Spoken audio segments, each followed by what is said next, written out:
We're going to go to GT in Roanoke, Virginia to start this hour. Hi, GT. How are you? Oh, I'm all right. A little nervous and a little concerned after checking my credit statement the other day. Okay. What's up? Well, I've got over $500,000 in debt, and I'm getting ready to sell a house, but I just don't know what to do with the money, and I'm worried I made a mistake. Okay. $500,000 in debt on what? $30,000 in truck, $35,000 on land at the lake, $135,000 on the house that we're getting ready to sell, and $350,000 on the house we just bought. Okay. And what's your household income? 160 to 180, depending on overtime. Okay. All right. Yeah, I would encourage you to separate out the debt when you're kind of looking at it, because that is overwhelming when you're having all of the 350 is your primary mortgage, right? Yes, it is, and that we're moving into that one within the month. Tell us a little bit about the house you're about to sell with the 135 that you mentioned. How much equity is in that house? We've got it under contract for $260. Okay. So you've already closed on the house that's $350, that's your main house, right? And that's your old house, right? The $350 is the one that we closed on that we're moving into. The other one is the old house, yes. How much did you put down? We haven't closed. The $350? Mm-hmm. None. But it was sort of, go ahead. Go ahead. How did you do that? It was a situation where it was about to be foreclosed on, and it was a great deal. It's probably worth $550, and the foreclosing bank wouldn't allow us to make a contingent on selling our own home. Right. And so you just went and got a bank loan. Yes. Okay. Is the $350 now on a permanent mortgage, or is it still a bank loan? Permanent. Okay. All right. So you're set up then. The other house is sold. When you sell it, you've got the money to pay off the truck and the other $35,000, right? Yes. And you'll be debt-free other than your home. Yes. Okay. Where's the overwhelm part? Just seeing $500,000 in debt. I've never had that much before in my life. Okay. So you're doing all this two-step, and you just didn't look at how many different squares you were stepping on. Yeah, I guess so. Yeah. But now once you finish the dance, it's not overwhelming anymore, really. No, I guess not. I mean, you got $350,000 house payment. That's it. You've got another $60,000 laying in your checking account that we need to set some aside for your rainy day fund, your emergency fund. Let's call that $35,000, and that gives you $30,000 to put on some other stuff. Maybe get your retirement and your kids' college started with some of that. And so the end of the story turns out the wake up call and the lesson to be learned, it sounds like, is that the way you went at this left you more vulnerable than you like to be, and I would agree with you. Yeah. Because there was a moment here, and we're kind of still sitting in it at this moment until this house closes, the first house closes. There's a moment here where you're $550,000 in debt, and if it went sideways, you'd be messed up. Yeah. Like if the market froze up and you couldn't sell that other house, you'd be up a creek right now. Yeah, I would. And so the good news is it sounds like you're going to get out by the hair of your chinny chin chin and end up in actually a good place. But the good news is it scared you enough to make you concentrate more next time you were faced with a similar opportunity to hide the pea under a shell. Yeah. Am I missing something?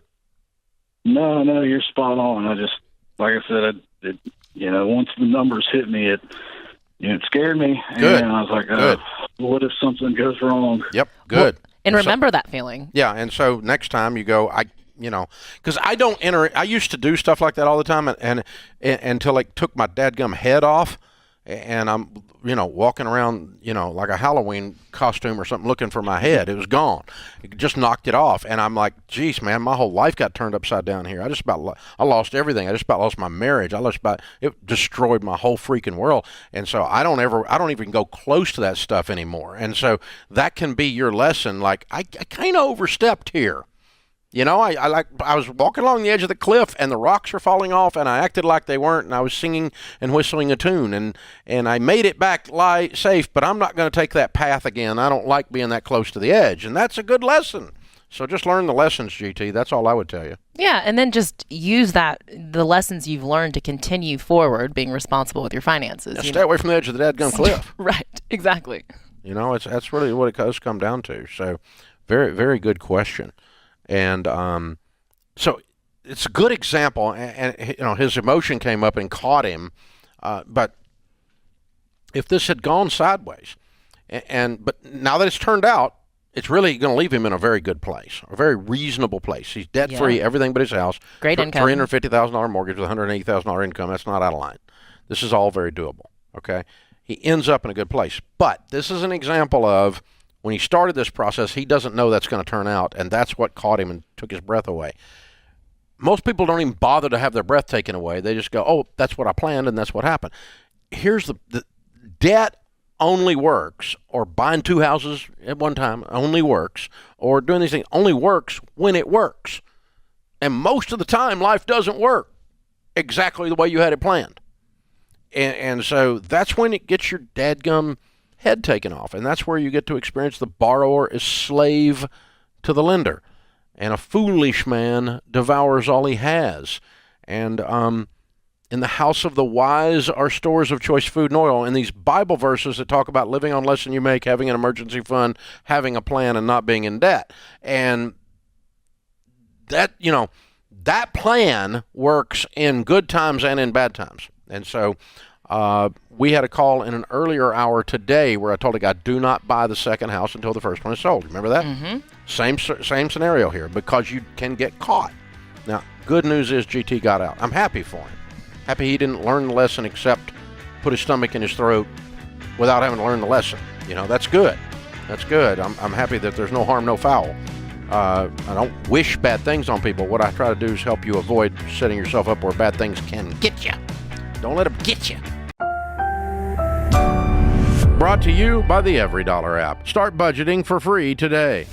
So I'm currently 18, and by the time I graduate, I'm probably looking at $100,000 to $120,000 loan that I'm sitting at. And my current car is under my mom's name with her interest rates on it, and her credit got ruined by my dad leaving. And I'm looking to switch the car with a way less percentage of interest, but I have to max out my credit cards for the for the down payment to put on it. And I don't know what to do, if it's even worth it or not. What's your car? What do you owe on the car? So I bought the car at $30,000. I'm looking at $41,000 right now. And you're a college student? First year, yes.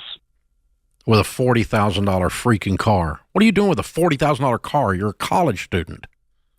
I had a $70,000 car and another $60,000. I sold it. I made profit, but my mom's credit got ruined, and they gave me a 12% interest on it, and I didn't realize till yesterday when I checked, and I only had it for 5 months. I don't think this is your mom's fault. You bought a $30,000 car and you're in a $40,000 car and you're in college. Mm-hmm. You get a $4,000 car. Do you make any money? What's your income? So I'm sitting at $1,000 to $1,500 from my work at retail, and I had side businesses before, and I had like about $70,000. I blew it all, and now I make maybe $500 to $1,000 from my side businesses a month. Mm. Okay. Do you have any money saved? Nothing. I'm in debt by credit cards. Okay. So the car, you owe $41,000 on it. If you sold it private sale, what's it worth? Or your mom's? Right now with a trade-in, they're giving me $28,700. Oh my gosh. That's a trade-in. Yeah. $12,000 negative equity on it. Okay, but let's look at, that's your homework, is to look at the Kelley Blue Book value if you did private sale, because you're going to get more for it. I did. It's $30,500. $30,500. Okay. If I were in your shoes, But I can't. There's a lien on the car that I can't pay. Yeah, I mean, you make $1,000 a month. Your car payment's more than that, isn't it? My car payments comes exactly to $1,000 oh with my insurance. gosh. So how are you paying it? Hey, sorry for the interruption. This is important. No one likes to think about dying, but one day your family will have to deal with everything you leave behind. So the question is, will it be easy or a total nightmare?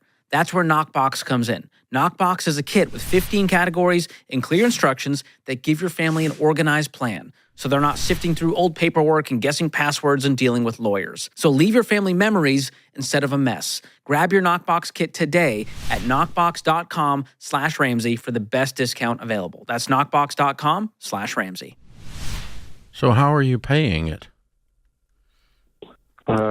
Credit cards? Basically everything I got. No, I can't put it on credit. It's debit. Basically everything. I mean, I if you make $1,000 a month and you spend $1,000 a month on your car, you don't have money to put gas in it, and you don't have money to eat. So This math doesn't work, eat out a honey. lot. I don't know how. And no, I make like $1,500. I can on a good month. I make $2,000. On slow months in retail, I make $1,500. Okay, so you got $500 to spare. You eat a little bit. You pay your insurance. You get gas. You've got nothing left. Yeah. Okay, let me stop a second because I did a drive by on something a minute ago. I want to know more about.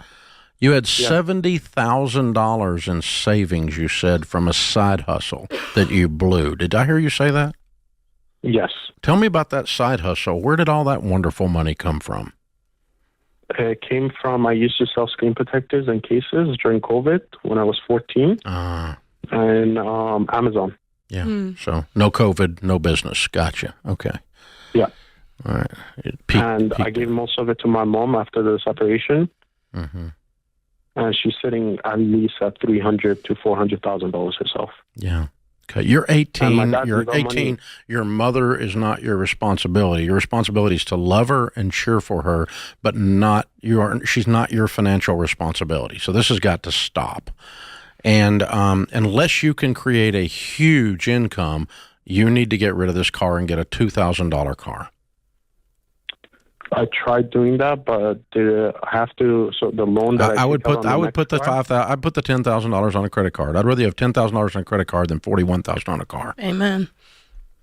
I can't put it on a credit card. Why? I have maybe $3,500 left on a credit that I can spend. Yeah. Okay. Who do you owe the $41,000 to? To a bank. Go down and talk to the bank about signing a note for the difference. Do that, right? And then what about on the new car? So that's the thing that doesn't make sense to me. On the new car that I looked at that I'm going to get, same monthly payments instead of 96-month loan. It's I didn't say anything about monthly payments. So- I said get a $2,000 car. Cash. Because we Cash. tried when we went to the bank. but I didn't they want you said to go to because the of your bank. I credit want you to score. come up with $2,000 and go buy a car. Just buy a car. Yeah. Are you in school full time? Yeah. Are you on campus? You're at home or at home? Campus. So- like where do I live? At home. Okay. How close are you to campus? What I'm getting at is you might go through 2 months where you don't have a vehicle and you make it work. And instead of using that $1,000 a month to pay for a car note, you use it to save up and get yourself a little beater car is what we're Yeah, have saying. one of your buddies I'm take you to an hour class. away from campus. Okay. All right. Okay. Here's the thing. We keep throwing suggestions out, and the only answer you've got is it doesn't work. So let me tell you what doesn't work. Your life, the way you have it set up right now, your situation sucks beyond belief. The decisions you have made are beyond suicidal financially. So you've got to throw a stick of dynamite in the middle of this freaking mess you've created. And it's going to be really uncomfortable. But you know what's going to be more uncomfortable? You sit there in this pile of stuff, and you're going to smell like this stuff as long as you sit there in it, coming up with excuses to sit there in it. So you have got to get rid of this mess. You've got to create a big, you may need to quit school. You need to go get some dadgum money and start cleaning up this mess. So I want you working like 80, 90 hours a week, going to school on caffeine and doing what normal people do when they get in this instead of telling me, oh, my mom got screwed over by my dad when he left. I'm sorry, but that doesn't mean you buy a $70,000 car while you're in college and downgrade it to a $41,000 car and act like that's smart. Nowhere in this conversation is smart. Smart didn't come up today. No, okay? No, it didn't. It didn't even show up here. So, dude, you've got to get rid of the car, and you've got to figure this out some way or another. Now, we're giving you lots of suggestions, okay? Get a buddy that's in the neighborhood to take you to college. Quit college for a year. And take you a gap year and go clean this mess up while you work like a freaking maniac. But you are, man, you cannot, there's nothing in this that the math works. Sixth graders could tell you this math doesn't work. This is a mess. And so, no, you can't keep this car. And no, you can't keep this life the way it is designed right now. That's why you called. And you can't get another car and on I'm payments. not going to argue with you about it anymore. I'm through talking to you about it. So you go fix this. We gave you some suggestions, but part of fixing it is you've got to decide that where I live, the land I live in right now is the land of stupid, and I want to leave. That's the first decision you got to make. And we haven't even been able to get that far with you. So that's where you got to go, man. That's where you got to go. Open phones here at 888-825-5225. Now, Jade, let's just review the policies on this show. Review it. We love you. All of you. If you've done something stupid, we love you anyway. We've done something stupid. Right. I have a PhD in DUMB. Jade and Sam cleaned up $465,000 worth of stupid in their life. So no one's sitting here high and mighty talking down to someone. So we love you. We love you so much, we're going to tell you the truth. We're going to start gentle, and we're going to start by trying to help you move along. But if you want to argue with us while we're trying to help you, it's going to get nasty fast because we love you. I'm going to smack you upside your stupid head until you listen to the stuff that'll make your life better. Now, we'll start with a gentle handshake and say, honey, this is the best way to do it. Well, Dave, I listen to you all the time, but I'm not selling the car. Well, you're an idiot. You got to sell the car. That's how it's going to sound around here, honey. Okay, so we're going to serve you when you call here. You're not entertainment value for us. You're a calling for us. You're a crusade for us. We want you to win, and we're going to do everything in our power, starting at first gently and turning up the heat by degrees during the time we're on the phone together until we have contact. This is The Ramsey Show. Create your free every dollar budget today, the simplest way to budget for your life. Sean starts off this hour in Chicago. Hey, Sean, how are you? I'm good. How are you doing today? Better than I deserve. What's up? Okay, so I just graduated college, and I'm about to move to California, cross country. I'm from Chicago, to start my job. I took out $126,000 in loans. At this moment, I owe $140 because of interest and stuff like that. And if I pay for 12 years at a steady rate, I will pay over $200,000 with interest and stuff like that. My starting salary is $75,000, and I'm looking at the payments that I owe, especially for my new car in college, and I'm starting to stress out. And I was wondering if you knew how I could basically take my first step into financial adulthood. Sure, cool. What are you going to do for a living? I'm an aerospace engineer. Okay, that's my major.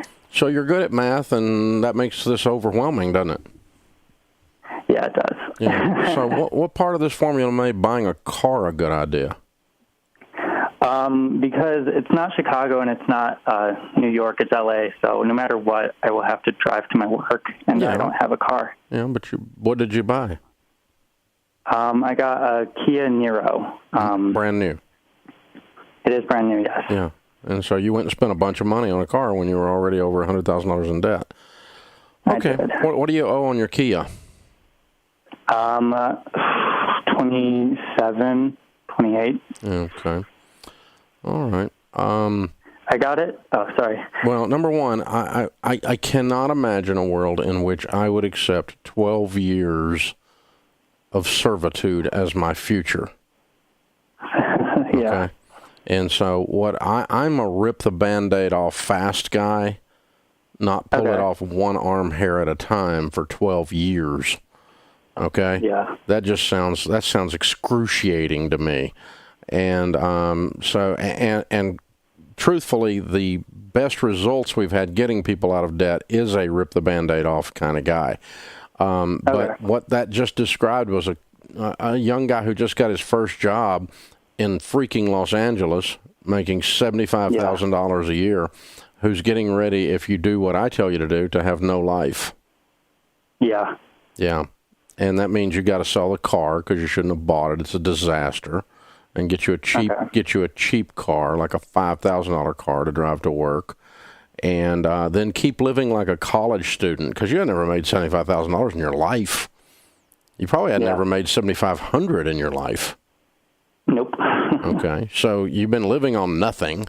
Well, sort of. You've been living on student loans, but you've been living on, a very, very sparse lifestyle. So I want you to live on beans and rice and beans, a scorched earth deal. And let's just do some simple math here, okay? If the car's gone and we got a $5,000 car, which you've got to do, that was insanity. And then we said, all right, out of $75,000, we're going to live on nothing. So we're gonna put $30,000 on the debt. That's 4 years you're debt free. In 4 years you're debt free, and that's if you don't get a raise. If you put $40,000 on the debt, which is really extreme, that means you're probably working an extra job in addition to the new job you've got. But you can work. The good thing about working all the time is you don't have time to spend money. And so you don't have time to go to the club. You don't have time to go out on a date. You don't have time to do anything. You're just getting out of debt. That's all you're doing. And if you do that and put $40,000 a year on this, you're done in 3 years, my man. Now, that sounds like a pretty much better life, because here's the thing. Can you imagine being the other side of this, and by then you're making 85 or 90. You're 3 years older, which puts you at, what, 28 years old probably, right? 25. Now, 3 more would be... You'll be 25 at that point? You're at 22 now? Yeah, I'll be 25 at that point. Okay, I'm 22. all right. So you're 25 years old, you don't have a payment in the world, and you're making it $90,000. That's the future you. But between here and there is hell. Yeah. You're going to walk across hot coals, my man. Or you can do the 12 years of servitude and keep your car payment because your friends think you're cool because you bought a car and got a new big job. And that's just normal and broke. And you're going to look like everybody else in L.A. They all look nice and are broke. By the way, it's true of every city in America, not just L.A. So you pull up at a stoplight, man, you can count the payments around you is what you can do. That's most people. And if you want to be most people, you can do that. But you didn't call me to be most people. You called me to not live 12 years of crap. So I would just go down in the hole and not come out for 3 years. And when you come out, you'll be a whole new person, completely clean, and be done. But that's going to be very hard to do. I'm asking a lot of a 22-year-old young man. But the more you do that, the more maturity you're going to show. That's living like no one else so that later you can live and give like no one else. I know mathematically you can do it. The question is, do you have the backbone to say no that many times to everything around you that is glittering in L.A. for 3 whole years and work an extra job and sell the car you just bought? So I'm asking you to do a lot of hard stuff. It's not going to affect me. I'm not getting any of your money. The only person that's going to affect you. But if you were my son and you were 22, that's exactly what I would tell you to do. Knowing what I know about building wealth, that is your shortest path to becoming wealthy. And if you do that, you'll set yourself in a position in character and habits, in processes in your life called budgeting, and you'll set yourself up for a lifetime of success. But you can just wallow around in this and blame everybody else for you going $120,000 in debt, plus interest, plus a car, and blame everybody else if you want. That's what some people do. They blame everybody else. I was reading a thread this morning. This millennial was whining about how society had beat them up. And I'm like, I never hit you once, kid. I'll just show you how to get out once you dig your own stinking hole. Whether you're 25 or 35 or 55. We've all done stupid. And you've been doing it a lot lately, so it's time to turn it around. That's the thing. So hold on, I'm going to send you a copy, a graduation gift. It's called The Total Money Makeover. It's a book that sold 6.5 million copies. It's on the bestseller list every week for about 10 plus years. And it'll show you exactly what to do step by step to get out of debt. And I'm here to help you. If you need help as you go along, Sean, you just let me know, man. You call me anytime. If you're working on this stuff and you don't understand something or you just need some encouragement, I want you to go win. I think you got the mental capacity to go win. You wouldn't have gotten the degree. Dumb people don't get the degree you got. You're obviously a smart guy. Now, the question is, are you going to be wise? There's a difference in smart and wise. This is the Dave Ramsey Show. Brought to you by CHM, a biblically based alternative to health insurance. Learn more at chministries.org/budget. So I'm 25, married. I got a daughter and about $550,000 in debt, including a mortgage. Just kind of feels like I have your Every Dollar app. I've been trying to use it, but even then, it just feels really overwhelming. Trying to see basically no light at the end of the tunnel. So. Right, so I just need some guidance, basically, on how to work it out from here. How much consumer debt do you have? Let's separate the mortgage out because that'll help take away this mountain of debt you're looking at. Sure, yeah. 1 second here. I have $145,000 home equity line of credit, $14,000 personal line of credit on my wife's side that was transferred over from a student loan, $1,000 credit card, and a $5,000 credit card. It's about $165,000 total. What was the home equity line for? Consolidating other debt. What was that debt? 2 cars that we had, and then some of it too was basically robbing Peter to pay Paul. Right, my wife went on here in Ontario. Like, you get 18 months of maternity leave, right? So, but when you are on 18 months, the subsidy that you get from the government is very low. Like, it could be maybe $500 a month, right? So I was using that to pay for our home expenses too, on top of that. So she couldn't afford to go on 18 months worth of leave, but did it anyway. 12 or 18 months, yeah, is what you get. So yeah, no, you don't get it at full. You get it at $500 a month and starve to death. So she couldn't. You guys could not afford for her to go out for 18 months, but she did anyway. Yeah, she was on maternity leave for that time. Yeah. And use debt to fund it, essentially. Yeah, at the time I was working a commission job, right? So I wasn't making a steady income. You know, at a time during that 18 months. At the time, you couldn't afford for her to take that much time off, and she did anyway. Yes. Okay, I want y'all to hear that. Because you can't go into these things and you fall backward into them again. You can do that once, but you need to learn what the mistake was. And the mistake was you can't look up and go, well, I don't want to work. Yeah. That's not an option when you're broke. All right. So what do you make now? I make about 80 to 100,000. What does she make now? About 65-ish, 70. Okay, so you make 165. Mm-hmm. Yeah, I will get raises for the next 4 years. How long has she been back to work? For about 6 to 8 months now. Okay, because you should have easily been making it with both of you working and making progress. Yeah. Good God, what does it take for you to live? I mean, you should be putting $5,000, $6,000, $8,000, $10,000 a month on these debts. Yeah, I mean, our take-home pay probably per month is about $8,000. Oh yeah, you're in Canada. I forgot you guys get your butts taxed off. We whine about taxes in the U.S. and you make us look like champions. Are you guys investing too at all? Yeah, she has an investment account here. We call it's a tax-free savings account, right? So you get to and you get to invest and you get to take it out tax-free, but you're capped at about $6,000 a year to put in. Yeah, you need to stop investing temporarily and work what we call the baby steps. Have you ever heard of that? I have, just based on the podcast. Like, I've thought about getting Financial Peace University. I didn't know if it translated over to Canada, but I'm sure the principals would too. The principals do. I'll send you a copy of the Total Money Makeover book. And George, then he would work the baby steps. Yeah, so baby step 1 is $1,000 starter emergency fund. Likely you guys have that. And then baby step 2, again, you're pausing investing. We're not borrowing another dime. You're going to pay off all of your debts from smallest to largest balance with the debt snowball method. So you make minimum payments on all the debts, but on that smallest one, attack it with a vengeance. Throw as much extra as you can at it, and it gets knocked out real quick because it's the smallest one.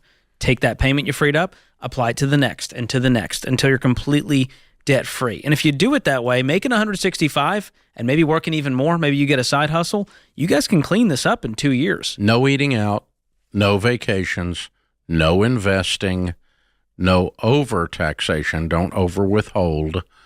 Make sure your withholding is only what you have to pay in taxes, no more. You don't want to get tax refunds like we do in the U.S. It's a bad idea. And you guys got to live on beans and rice and beans, because you have made a freaking mess at 25 years old with babies. And that's not unusual. You're not a horrible person. Most people live like you're living. But as you described when you opened the call, when I picked up the phone, it's no freaking fun. Normal sucks. And I don't want to be normal. So you got to get mad and pay. And if you got any savings at all that's not retirement savings, start throwing it at these debts tonight. Knock out that $1,000 credit card, cut it up. Knock out that $5,000 credit card, cut it up. Knock out that little $14,000 personal loan and be done with it. Man, that right there is only $20,000. You should be done with that in just a few months. And then that gets you down to the home equity line and the house, and then I want you to plow through that home equity line as fast as you possibly can, or refinance the house and roll the home equity line into it, either one. But no more borrowing ever. You need to have plastic surgery, chop up the credit cards, a plastectomy. You need to decide, I'm not living like this anymore, so that you can get clear of this, because you've spent more than you make your entire married life. And it's reached the end mathematically. You don't have that option to do that anymore. And it's stressful, and it makes you feel shamed, and it puts a strain on your relationship. And you guys, as a couple, as two grown-ups, have to live on less than you make, period. No exceptions. And by the way, Connor, that's all of us. All of you people listening, all of you people watching, you have to live on less than you make. And I was the master at spending money and borrowing to cover up my disorganization, my impulsive spending, my entitled mentality. I had all of that in my 20s. And it's one of the things that led me to build a business that caused me to go bankrupt. And that's how I learned all this stuff, was the hard way. So I've done it worse than you. And one of the biggest traps out there is when you play the shell game, you start moving the debts around. Well, we can consolidate that. We can wrap it into the HELOC. And you feel like you did something because action was taken. But you just moved the debts around and didn't clean any of it up. In fact, it probably is worse now because they're not separated, so you don't get to do the debt snowball with a giant HELOC sitting there. And so this is the stupid tax that we talk about. And one day you look back and go, man, remember when we were young and we made all those decisions? Well, at 27, you guys are going to be completely debt-free if you do it this way with the rest of your life ahead of you. Or sooner. Yeah. You heard, Dave. Get to work. Yeah. I mean, I want you guys. 18 months? Beans and rice. No freaking life. And I don't care if your broke friends are making fun of you. If your broke friends are making fun of your financial plan, that means you're right on track. It's like fat people making fun of your diet. You don't care. Yeah, I don't care. I'm trying to stay alive. I'm trying to build a future here. And you don't have any credibility to make fun of me. So you don't get a vote in my life. And when you reach that kind of stuff, that's when everything changes. And so you and your wife tonight need to have a come to Jesus meeting, and the two of us say, all right, we are not doing this anymore. Brand new life. 2 children, having children, no more. We're 2 adults now. And we're going to make adult decisions, and we're going to get after this. And adults devise a plan and follow it. Children do what feels good. And I got to tell you, I don't care if you're 55 or you're 25. If you just do what feels good, I work so hard, I deserve it. You don't deserve nothing. Shut up, you whiner. You deserve it when you saved up the money and paid for it because you worked your butt off. That's when you deserve it. Until then, you didn't deserve it. I work hard. Like we all don't work hard. You want some cheese with that wine? Shut up. Dave just served up a charcuterie board right there. I'm serious, man. I deserve. You don't deserve it. You deserve to get off your butt and straighten things up. That's what you deserve. That's it.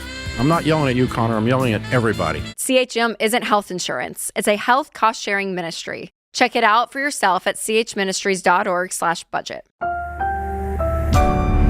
Brought to you by the EveryDollar app. Start budgeting for free today. Today's question comes from Billy in Indiana. 10 years ago, I was destitute and owed $15,000 to the IRS. I raised my kids by myself with no contribution from my ex-wife.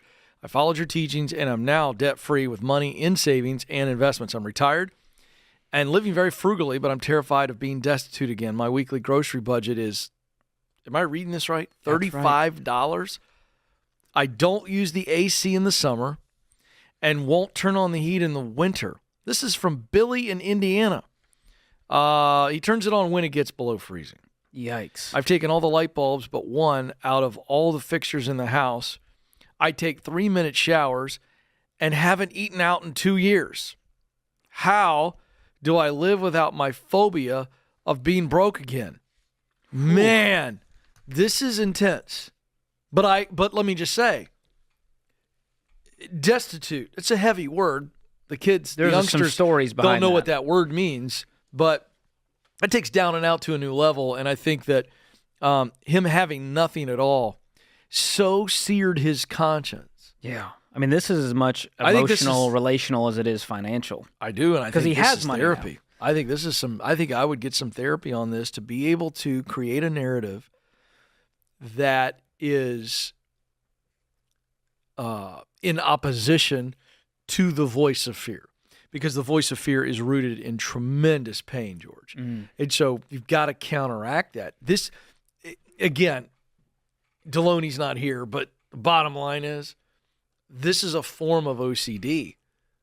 And OCD is anxiety, and I'm not in any way diagnosing him with OCD, but I'm saying it feels like he's so obsessed with saving money that you're talking about $35 a week, not using the air conditioning. I've seen this episode of Extreme Cheapskates. These people do not have thrilling, joyful lives. They're terrified. They're terrified. And so I would start with, I think Ken's spot on here. Billy, you need to go to therapy and deal with the past. And a good start is reading our friend Dr. John Deloney's book, Own Your Past, Change Your Future, because you're not there anymore. You're doing well now. And so we tell people to make a budget and actually look at how much margin you have and force yourself to go out and eat once a week. Force yourself to go be generous. We found that generosity can unlock something when it comes to that destitute mindset, and it will make you have an open hand when it comes to money. So I would start to give, save, spend in each area. You're great at saving, and that muscle has been flexed, but you got a flat tire when it comes to giving and spending. So I would increase both of those, force it in your budget. And the other thing I would do is get people around you. You sound like you're isolated, like you're living like a recluse. Start making some community. Get plugged into a local church. Hang out with family and friends. That's going to help you break out of this. Yeah, I agree. I mean, this is just overcoming the trauma and then beginning to get the tools to get over it. But then you got to take some steps and go, okay, what if I spend $150 a week on groceries? Is it going to tank you? No. Can you? But I think the fear is so great here that even seeing it on paper, I don't know that that's going to solve it. Stair step it. We're going to spend $40 this week, $45 the next week, until you're spending a reasonable amount. I mean, this sounds like it's affecting your health. Yeah. If you're living in a 34-degree house eating literal rice and beans, that's frightening. So, Billy, we're wishing you the best, man. But you got to take some steps to knock yourself out of this vortex. Sorry to hear you're going through that. Create your free EveryDollar budget today, the simplest way to budget for your life. Brought to you by the EveryDollar app. Start budgeting for free today. My spouse and I, back in July of 2021, we purchased an investment property and we put a $100,000 deposit down. And that was when the COVID interest rates had gone right down. And in Canada, they're right back up. I don't know how it is in the States, but they're up. We're looking at our closing date coming up in 2 months, and we don't know if we can afford this. Mm. Was the financing already approved? No. So we did sit down with our bank, and essentially, I think if we sold our current home, we would be able to get the mortgage. But my predicament is that even if we do get approved for a mortgage, we're looking at a $5,000 plus mortgage per month. And we've been looking at different avenues, potentially renting, but in that area, the likelihood of someone renting over $3,500 is very slim. And so we would still be having money coming out of our pocket. And now the reason we're thinking about doing a mutual release at this point is because we put that $100,000 down, but we did really well with our first home through COVID. We bought it really low, and then when we sold, we had actually got a lot of equity and paid off that line of credit that we used to put the deposit down on that home. And I just don't know if it's worth it to jeopardize and try and push this mortgage through. Also, my spouse is military, so he's currently posted to where we are, and I don't even know how the moving predicament would work. So have you guys been building for that long? Yeah, the builder was very delayed. Through COVID, they stopped a lot of the building, and it's been ongoing for a long time. Okay, was it a custom build, or was it one that was within a development and you pick a floor plan kind of thing? It was in a development. Okay. What does the contract say? Because you signed the purchase agreement. Have you talked to the builder about what it would look like to back out? So we did ask them about a mutual release. Essentially, if we did back out, we would be forfeiting our $100,000 deposit. Yeah. So that would be sort of the stupid tax, I guess. Yeah, and how much would the full mortgage be if you did go forward? I'm just curious how much the house is. We originally purchased for about 1.1, and with $100,000, it would be about $1 million mortgage. Okay. So you're going to put nothing down? Well, if we were looking at the option of renting, if we sold our current house, we have enough equity that we could probably get the mortgage down to about $700,000. Why wouldn't you sell your current house? My husband's military and he's posted here, so it would be so many loopholes and jump throughs. Like, he might not even be able to move, so we might have to. But then why were you getting this new house? Because we didn't realize that he would be posted out at that time. We were posted to that base.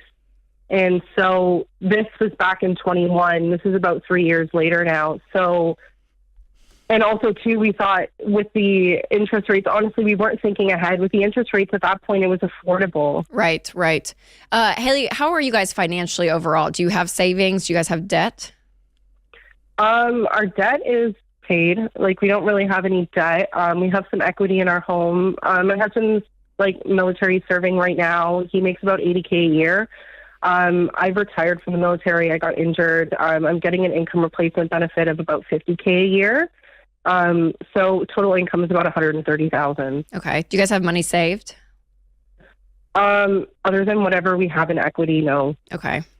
I'm just trying to figure out how big this $100,000. I don't see a world where you guys could have afforded $1 million home, regardless of what interest rates were doing. I think you guys weren't thinking through this and got a little starry-eyed at what a new build would be. And life happened. I agree. And you cannot keep both. There's no world where you keep both of these properties. Absolutely. So if you're going to make this move and not lose your $100,000, you need to sell the property, save up as much as you can until this build is done, and minimize the mortgage as much as possible. And you might not even be able to stay in it that long. Because it sounds like it's unsustainable. You guys barely make $5,000 a month. Yeah, it's not sustainable. Yeah, I don't think you guys can do it. I don't think you can. What's your mortgage now? My mortgage, well, they just increased it because we had a variable rate. It's about $3,000. It was. You're barely covering the mortgage now. What's the take-home pay? I'm sorry? What's your take-home pay every month between you and your husband? Gosh. I don't even know. My husband does the finances, so. My guess is about $6,000, and half of it is taken up by your mortgage.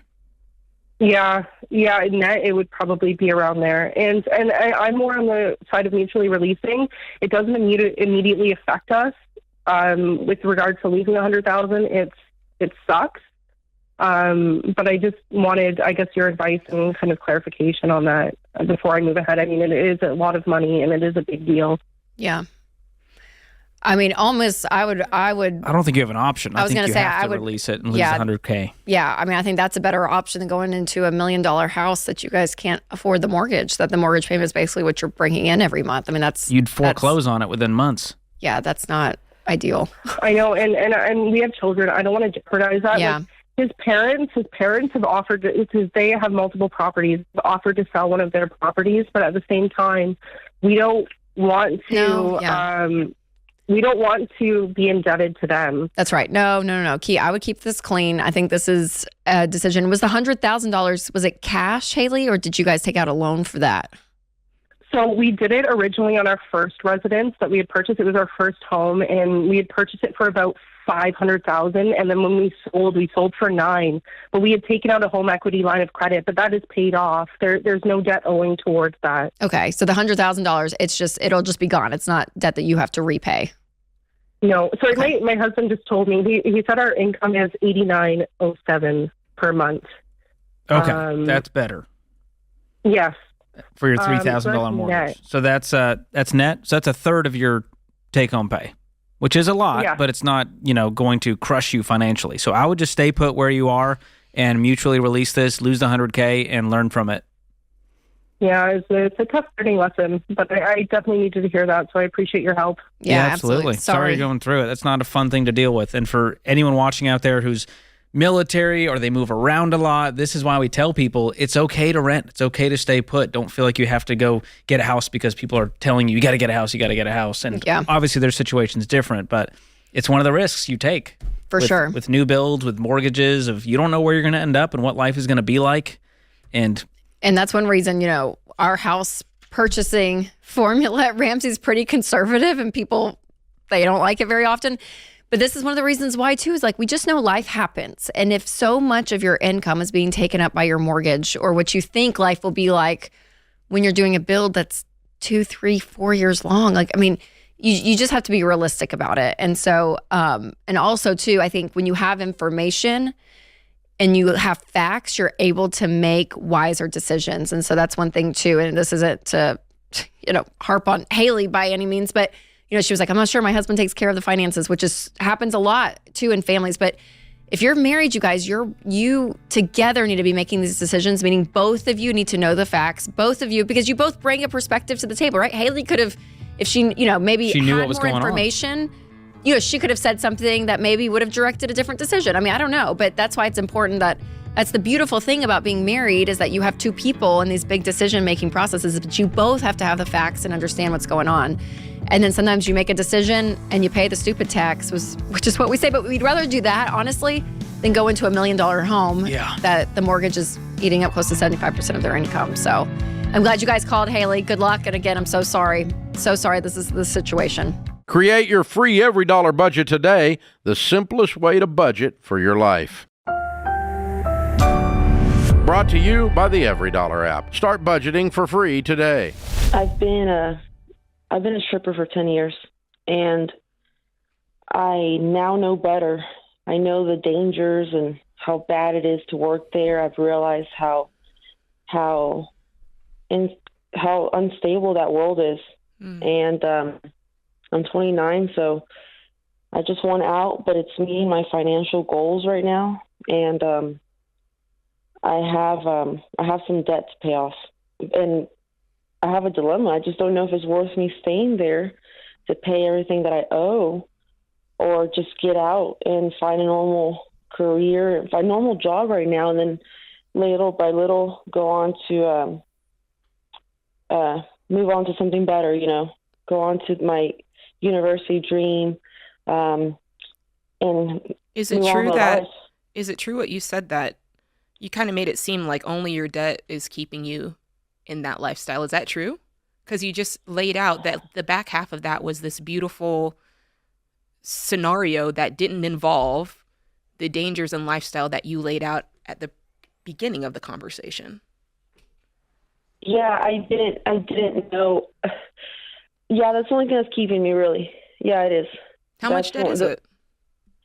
It's about, let's see, it's about 12,000 in medical bills, and then it's about another 12,000 in just credit card debt, and then I have 18,000 left in my car. Okay. So, Where do you live? Detroit, Michigan. No, I mean, do you have a home? Do you have an apartment? Yes, I have an apartment. I live by myself. It's just my dog and I, and I've never really been the typical dancer that has, you know, 3-4 girls living with her, or has a pimp. No,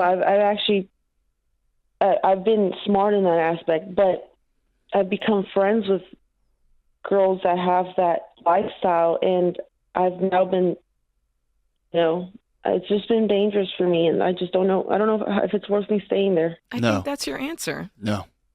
Yeah. That's your answer. You said it's dangerous. What I'm looking for, what I was waiting to hear from you was, I want to get out of this, but I can't because of, and then maybe there being some danger to you, like bodily danger to you, because of the people that you're associated with. I was waiting to hear something along those lines. But truly, truly, truly, Elsa, if you're telling me that the only reason is because of this debt, then I want you to know that when you told me those numbers, like, I didn't break a sweat. Like, my heart rate didn't increase at all. We take hundreds of calls a week, thousands of calls over time. Millions of people have called this number. And when you told me that debt, I was like, oh, okay, Elsa can do that. Like, she's capable, she's confident, she's smart. Like, there was no part of me, based on anything that you said, that would make me say she can't go out and get, to your words, you know, that get that education, get a job, and go and work in a profession that doesn't cause you to take off your clothes or do things illegally. Like, there was no part of me that thought, I don't know, for Elsa, I only had confidence in you. Well, thank you. It's so hard to have confidence in oneself whenever you've been there since you were 19 years old, and you were told many years, like, you're only here to please men, you're not worth it, you're not good enough, you're not this, you're not that. And then you don't have a mom or a dad to tell you any different. You know, it's hard to believe that I can make it by myself in the real world with a normal career. It's so hard. Where are your parents? Well, my dad passed away when I was 3, and my mom, she's just not in my life. Okay. Do you have anyone else counting on this money, or just you? What was that? Do you have anybody else counting on this money, or is it just you? No, just myself. Okay. It's just me and my dog, and that's it. And if you were to give me a number, how much money do you need a month to make your minimum debt payments, to make your rent, and to get some food for you and your dog?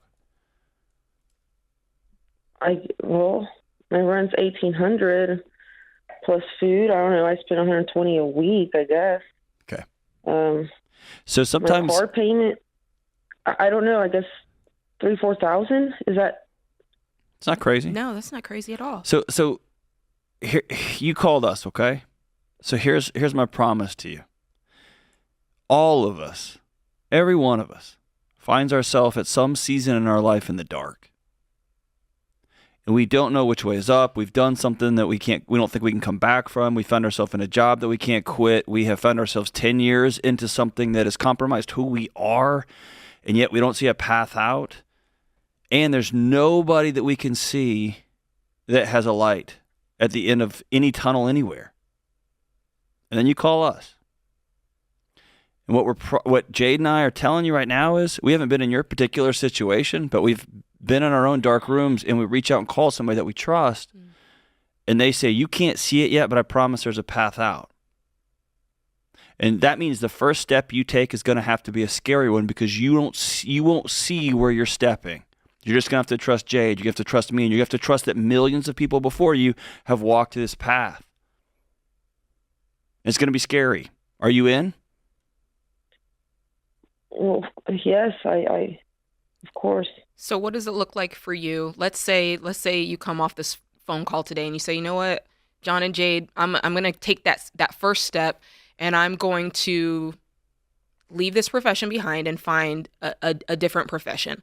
What does that look like for you? What's the first step to you saying, I'm not stripping anymore? Is it walking into the club and just saying, I quit? Is it as easy as that? Tell me a little bit more about that. That's so hard to imagine, to just not go back to that club anymore. It's so hard because I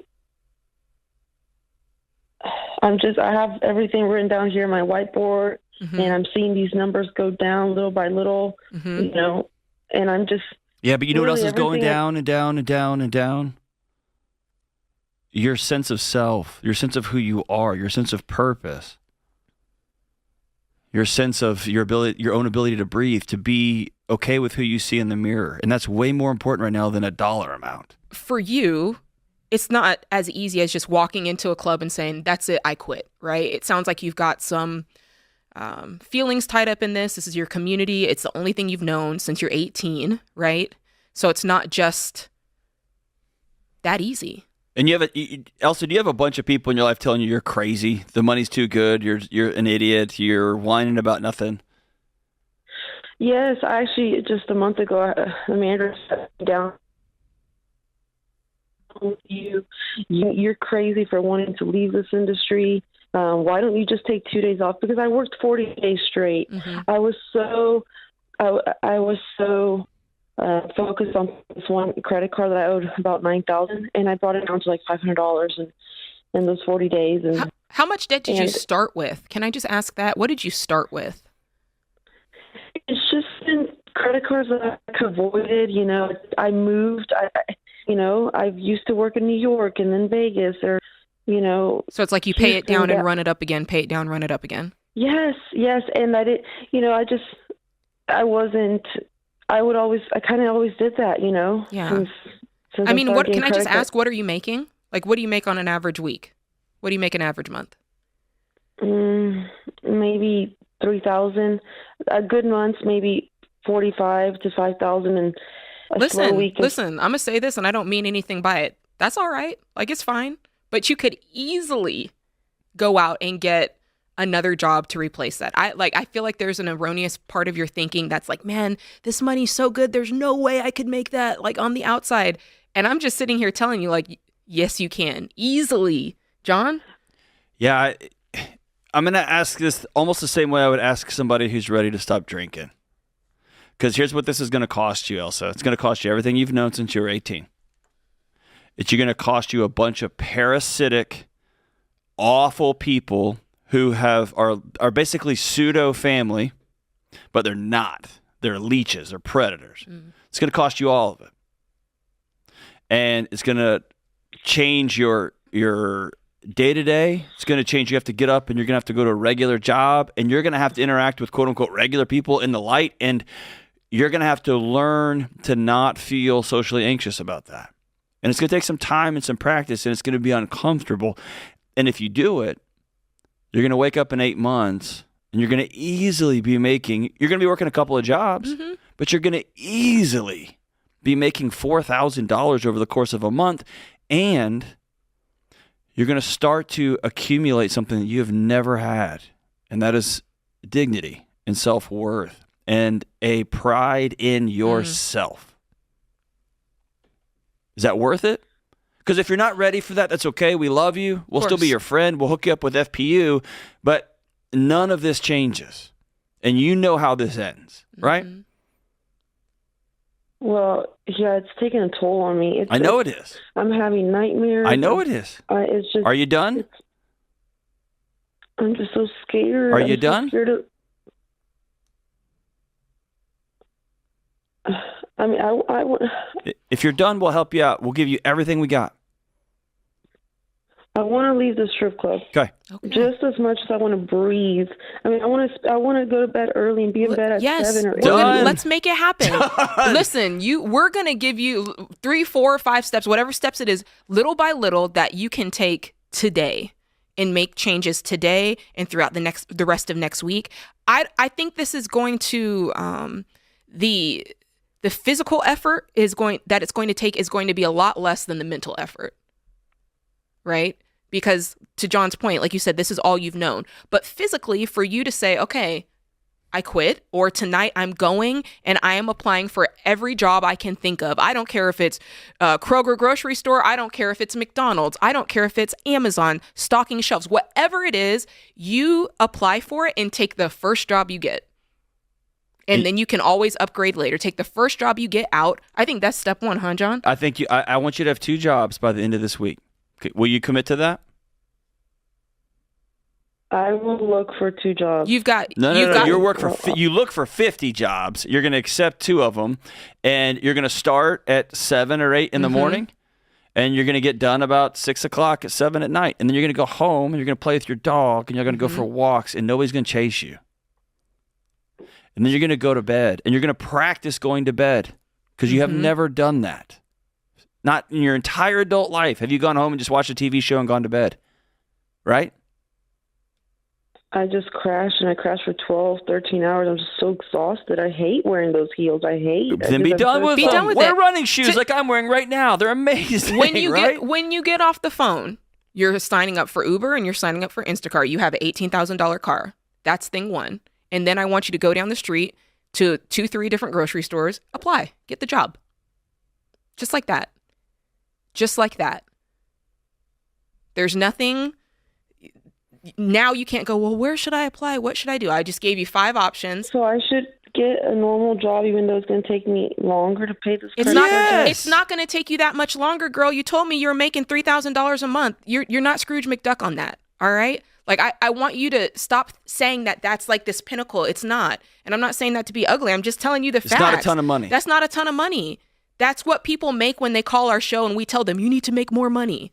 That's what that is. And so I'm not going to subscribe to that with you. That you were just doing okay. And you're about to do a lot better. Like you're about to do so much better. And I know that you said earlier, no one has told you that you're worth anything, but let John and I be the first to tell you, man, you're worth so much. You can do so much. You're just so valuable and there's so much talent inside of you and you have so much to offer. We see it and we hear it just talking to you.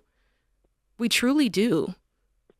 And if you need to borrow some of our self-belief for a minute, go for it. Borrow it. But listen, yes, go get 2 jobs tomorrow or start this afternoon, but start tomorrow.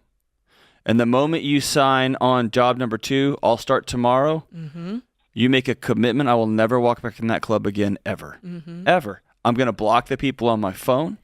I am out. I am out. I am out. If I have to change apartments, I'm going to change apartments. I am out. And there's going to be a season of loneliness.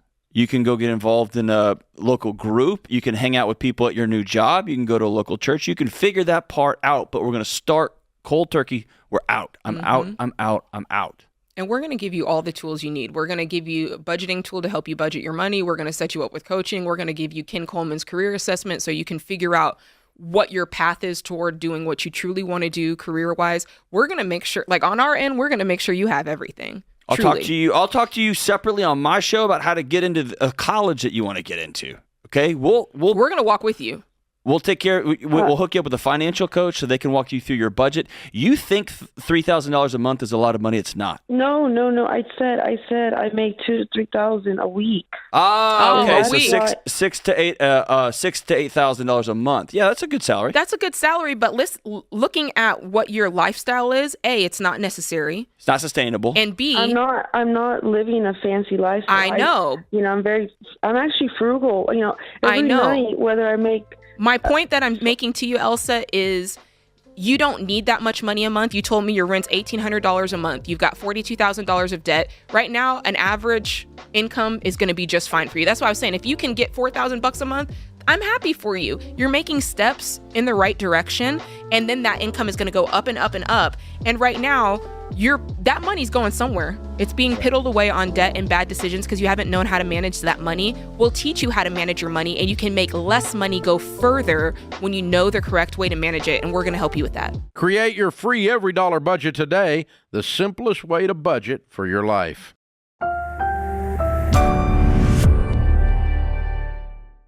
John, one of the things that has happened with this surge in real estate is a surge in real estate values. A lot of you are sitting on a home that is worth a whole lot more than it was 20 minutes ago. than it was 2 years ago, than it was 3 years ago. There was a big hurricane, and I can't remember the name of it, that hit Florida and did massive destruction before Katrina hit New Orleans. So several years back, in other words. And after that hurricane, State Farm made the decision that they were no longer doing policies that covered the value of the house. Instead, they're going to do policies, homeowners policies, that they state the value. And State Farm is the biggest player in the homeowners insurance world, and so everyone followed suit. And sometimes some of the policies, in other words, you buy a house for $300,000, we'll make up a number, and you buy a homeowner's policy for $300,000 to cover the home you just bought. And it might have an inflation clause on it that the next year it's a little bit more, and next year it's a little bit more, but it would not be unusual for a whole bunch of you listening right now to have a home that you paid $300,000 for, that you've got $350,000 worth of coverage with those inflation kickers on them, and the thing's worth $550,000, and it burns down and you can't rebuild it. You can't build a driveway with $300,000 right now. Yeah. And so what I'm telling you is that it is now incumbent upon you, because the insurance business changed as of that hurricane that I can't remember the name of. The insurance business changed, and it's basically stated value plus or minus inflation kickers, and the inflation kickers aren't enough. Wow. And so you have to revisit your homeowner's insurance once a year and make sure you have the right amount of coverage for the value of the house. How will you evaluate your home on an annual basis like that? I mean, you can jump on just one of those websites and look at it. You're not going to be far off, but you kind of know, I got $189,000 worth of coverage, and this house is worth $600,000. Our neighbor just sold their house. Yeah. So you know you're like way off. Yeah. And so you can toss that to your insurance provider, and they'll do a little research on it and tell you what to cover the house for. But you need to update your coverage because the value of your home is growing and your policy's not. You know what really freaks me out is the millions of people who in 2020 and 2021, when the housing prices started to surge, took out a big home equity loan to pay for their new bathroom they want to get done during that gap. And now, not only is the insurance coverage not there, but they're going to be on the hook for that loan. They're going to be staring at a burned down lot, holding a check that can't replace the driveway. Plus, you owe us this equity loan. Exactly. What a mess. If you'd refinanced the first mortgage, they would have required you to update the insurance, but many times a home equity loan doesn't. Wow, You're exactly what a right. mess. You're exactly right. So you could literally be upside down on the house, like on an old days in a car. Yeah. That kind of thing. So what I'm telling you is get online at RamseySolutions.com and click the ELP for insurance and get a free quote on your car insurance and your homeowner's insurance, and keep your homeowner's insurance updated for the right amount of coverage. Because if your house burns down and you have 50% of it covered, you're going to build a very small house on that lot. I mean, you're going to be screwed up. And if you got a mortgage, your mortgage is probably less than that. You're going to end up with nothing. That's zero. You're going to pay off the mortgage and have a burned up lot. Yeah. That's all you're going to have. And so you're going to be in a mess. So make sure you keep your coverage up to date, and always price shop it with one of these insurance brokers. Now, the difference in a broker and somebody like State Farm, one of these name brands, if they've got a celebrity endorser, they're probably a captive company, meaning State Farm agents can only sell State Farm. Or a lizard. That's right. That lizard thing, that's the other one, yeah. And so you can, Nationwide can only sell Nationwide. Okay. And so, they're captive agents is what we call them in the insurance business. So instead, you want to get a broker that will shop a bunch of different companies and find you the best price in your situation. And so many times when someone goes to RamseySolutions.com, clicks on the ELP, and gets with an insurance broker and shops, they not only get the right amount of coverage because their house has gone up in value, but they also get a cheaper rate. And so if you're buying the same amount of insurance, a lot of people save $700-800 a year by changing their car and their homeowners, or auto and homeowners over. And because we're fairly lazy about our insurance shopping. Sure are. We get it in place. It's rip it and forget it, right? I mean, you just put it on there and you pay the bill, you pay the bill, you pay the bill, unless something comes up and shakes you up. But I'm telling you right now, I don't know what the percentage is, but I would guess north of 50% of you listening to me right now that own a home do not have the proper amount of coverage on your home because your home's gone up in value and you didn't update your coverage. And the insurance companies do not update it. They took that responsibility away from themselves and gave it to you. And having sat in the middle of a street with somebody watching their house burn down on a couple of different occasions, that sounds like a nightmare on top of a nightmare. Oh, it is. It's one of the most horrible things to go through emotionally. And then on top of that, to not have the money to rebuild is just a horrible thing. So make sure you're updating your insurance. RamseySolutions.com. Click on ELP.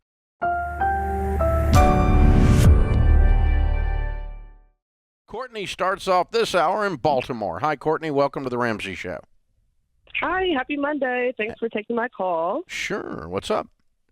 So I'm recently divorced, and I have which is a great thing, and I have about $60K in debt that I'm struggling to tackle. I've struggled to process. I started the process of doing a cash-out refinance with my home since it has a ton of equity. But since my credit score is pretty low, I'm going through a broker and not a traditional lender. So my monthly payment will be increasing, and my interest rate will be higher. So I'm starting to rethink my decision. But other than selling my home, which I really don't want to do, I'm not sure what other options I may have to be able to get myself back in a better financial situation. How long have you been divorced? Almost a year now. So last August, everything was finalized. Ugh. Children? Yes, 1 3-year-old. Sure. All right. And what do you make a year? About 101. Okay. And what's the house worth? Its recent appraisal was for $430. I purchased it for $150. You purchased it? Yes. Well, no. I have my current mortgage. It's we purchased it. You bought it with your ex, right? No, I purchased my home before I was married. Oh, so okay. And so you got the home after. Okay. So you owe $150. Mm-hmm. And you owe $60, and you make $100. Yes. Okay. All right. Well, I'm really glad that you gave this second thoughts because it was a mistake to refinance this. Yeah, don't do it, don't do it, don't do it. Yeah, you were getting ready to make an error. And the reason you were getting ready to make an error was you're solving a short-term problem with a long-term solution. And a bad one at that because you're getting a higher interest rate and a payment you can't afford and all that kind of stuff. So what do you owe the $60,000 on? Credit cards. Okay. And when has that popped up? So they're credit cards that I have had for about 5 years now. And you've had this debt, $60,000 in for 5 years? So I actually opened the account within the last 5 years. Okay. When did you run up the debt? About 5 years ago. Okay. Before the divorce. So it's been, yes. Okay. How much debt have you run up lately? None, because I don't have any additional credit to try to run up. Okay. So it's just paying minimum payments with my pay. How long were you married? About 2 years. What do you do for a living? I'm a public health researcher. Would you believe us if we told you that with about 18 months of grinding it, you could be done? Maybe 24 months? It's hard to believe, but if you think that's an option, I can. Mathematically, it's an option. Okay. Okay. Can I be mean for a second? Sure. You got the same barrier that I've got and that John has. The thing that's going to keep you from doing it's the person in your mirror. Yeah. Not the math. You make $100,000 a year. You got a reasonably low house payment, and you've treated this credit card debt like it's cute, like it was something you swept under the rug and didn't deal with it emotionally, and you're hurting after a divorce, even though you called it a good thing, it still hurts.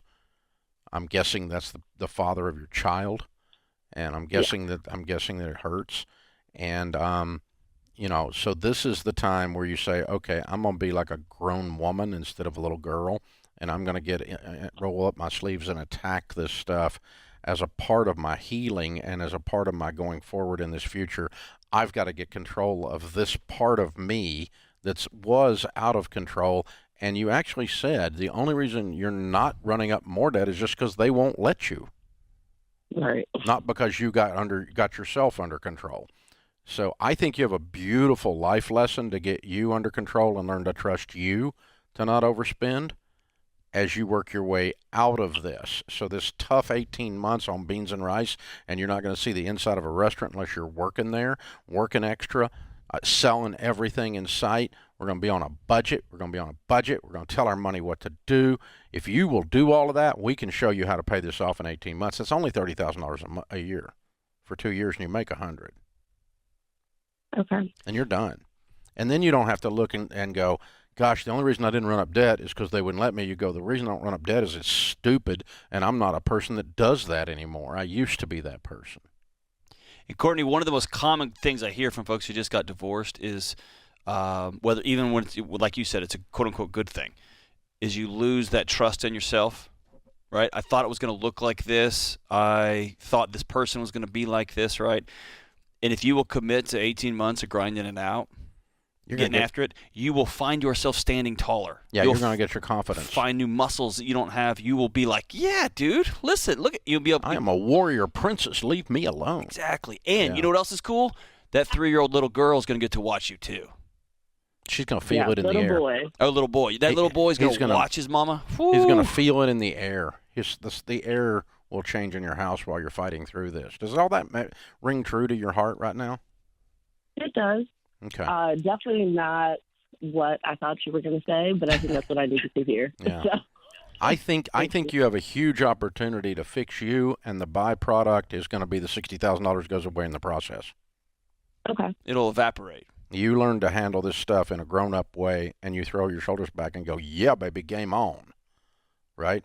And anytime money stuff comes at you, then you're in control of it. It's not in control of you for the rest of your life. And that's how people end up becoming wealthy, by the way. We're going to take care of this for you. We're going to show you exactly what to do. We've got a 9-week class called Financial Peace University. I'm going to sign you up for that in Ramsey Plus for free. I'm not going to charge you a dime for it because I think you're a hero getting ready to happen, and I want to be part of the story, okay? Great. Thank you so much. Hey, you promise you'll do it? I already put it on hold. hold. I'm going to take it as a yes. I'm taking it as a yes. The answer is she's going to do it. Yes. So, and we're going to show you exactly what to do in Ramsey Plus at Financial Peace University with the Every Dollar app, all completely as our gift to you. You're ready. You're the kind of person. And I'm really glad that they, you didn't get that loan. Oh, that man. Screwed up. I love that line. Your hero getting ready to happen. Yeah. I like it. It's good. Brought to you by the Every Dollar app. Start budgeting for free today. So I'm kind of in a tough spot right now. I owe over $100,000. I'm kind of lost right now. I don't know if I should file bankruptcy. I just need some advice. Wow. What do you owe $100,000 on, man? So I'm just getting over a gambling problem. So most of it is credit cards, $80,000 in credit cards, $8,500 in student loans, and I have $11,500 on my car. How long you been dry? About 1 month.